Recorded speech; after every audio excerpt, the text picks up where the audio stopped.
Me friends and ఫ్యామిలీతో సరదాగా బయటకు వెళ్ళటానికి కారు లేదా అయితే వెంటనే ఈ నెంబర్కి కాల్ చేయండి. ప్రేక్షకులకి మీ రామచంద్రమూర్తి నమస్కారాలు.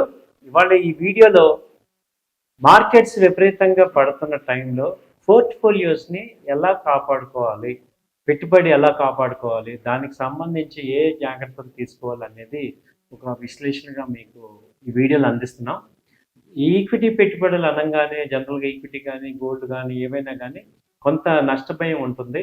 సో దీన్ని ఎలా తట్టుకోవాలి, ఓవరాల్గా అసలు ఈక్విటీని ఎలా చూడాలి, మన యొక్క కంపెనీస్ స్టాండర్డ్గా పర్ఫార్మెన్స్ ఇస్తున్నాయి లేదా అనేది ఎలా చూడాలి అనే విషయాన్ని చూసుకుంటే, దాదాపు అందరం కూడా లాస్ట్ 4 years నుంచి మార్కెట్స్ 20% నుంచి 30% మధ్యన రిటర్న్స్ ఇస్తున్నాయి. అయితే 2020 నుంచి మార్కెట్లు అప్ ట్రెండ్ చాలా వరకు మానేసింది. అయితే 2023, 24లో కొంచెం బాగా వచ్చాయి కానీ ఇప్పుడు 2024 ఎండింగ్లో అయితే మార్కెట్స్ క్షీణిస్తున్నాయి. ఇలాంటి సమయాల్లో ఈ యొక్క ఎమోషన్స్ని కంట్రోల్ చేసుకుంటూ ఒక క్రమశిక్షణగా ఎలా పెట్టుబడులు పెట్టాలి అనడానికి ఏ ఏ జాగ్రత్తలు తీసుకోవాలంటే, ఫస్ట్ స్టెప్ ఏంటంటే డైవర్సిఫికేషన్ చేసుకోవాలి, డైవర్సిఫై అవ్వాలి. అంటే ఒకే రకంగా మనం ఒకే దానిలో ఈక్విటీస్లో నెల పెట్టుబడి చేస్తే ఎక్కువ ఫాల్ ఉంటుంది కాబట్టి మనము డిఫరెంట్ సెక్టార్స్ డిఫరెంట్ అని చూసుకోవాలి.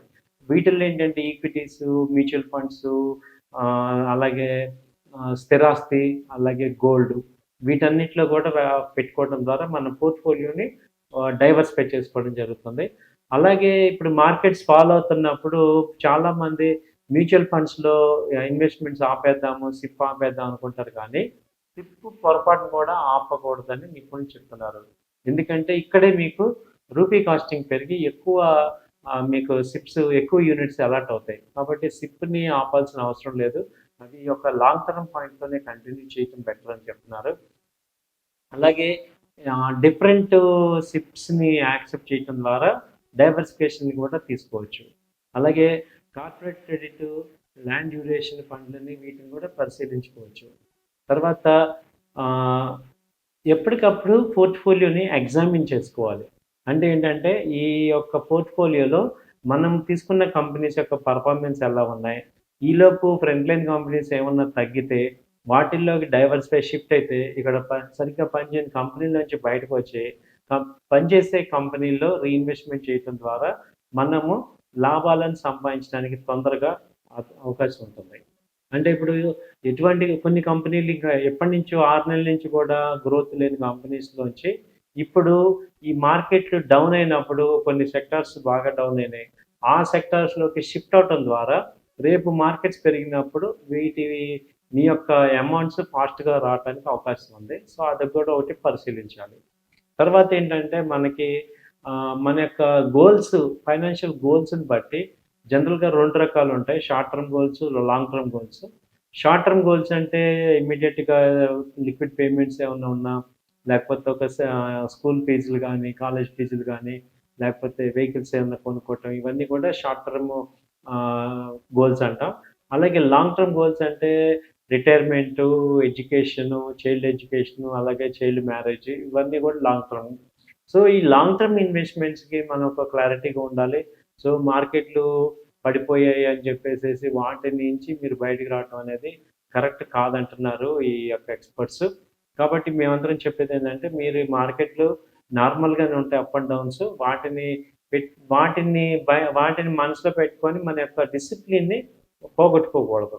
అలాగే మన యొక్క ఫియర్ అండ్ గ్రీడ్ చూసుకుంటే, ఇప్పుడు మీరు ఇన్వెస్ట్ చేసినప్పుడే దీనిలో లాస్ కూడా ఉంది అనేది గమనించాలి. ప్రతిసారి లాభాలే వస్తాయనే అపోహతో ఉండకూడదు. సో మీరైతే నిఫ్టీని లాస్ట్ 44 yearsలో కనుక మీరు చూస్తే దాదాపు 10% పడిన సందర్భాలు దాదాపు 40 పైగా ఉన్నాయన్నమాట. 44 ఏళ్లలో 40 సంవత్సరాల్లో దాదాపు నిఫ్టీ 10% పైగా పడింది. కానీ ఆ ఏడాది చివరికల్లా కూడా మళ్ళీ రాబడితోనే ముగిసింది. ఇది మీరు అర్థం చేసుకుంటే పడిపోయినా నిలదొక్కుని పైకెళ్ళే సామర్థ్యం స్టాక్ మార్కెట్కి, ఎస్పెషల్లీ ఇండియన్ స్టాక్ మార్కెట్కి ఉంది. కాబట్టి మీరు భయాందోళన చెందాల్సిన అవసరం లేదు. షార్ట్ టర్మ్లో అప్ అండ్ డౌన్స్ కామన్ అనే విషయాన్ని అర్థం చేసుకుంటే మీ యొక్క డిసిప్లిన్గా స్టాక్ మార్కెట్లో ఇన్వెస్ట్మెంట్ చేసుకోవచ్చు. అలాగే కొన్ని కంపెనీలు ఈ యొక్క ఫైనాన్షియల్ ఇన్ఫ్లుయెన్సర్స్ వీళ్ళు ఏం చెప్తున్నారంటే ఈ కంపెనీలో ఇన్వెస్ట్ చేయండి మీరు 2-3 రెట్లు పెరుగుతాయి లేకపోతే 10 టైమ్స్ పెరుగుతాయి అని వదంతులు అవన్నీ కూడా నమ్మద్దని చెప్తున్నారు సెబీ కానీ ఈ యొక్క మార్కెట్ అనలిస్టులు కానీ. సో ఎందుకంటే వాళ్ళు చెప్పిన వాటిల్లో 72% పైగా షేర్లు నిఫ్టీ ఇచ్చిన లాభాల కన్నా పెరగలేదు అని చెప్తున్నారు. కాబట్టి ఇక్కడ ఎవరు ఏది చెప్పినా విని మీ అంతటా మీరు ఒక అనాలిసిస్ చేసుకోవటాన్ని డెవలప్ చేసుకోవటం అనేది మేజర్.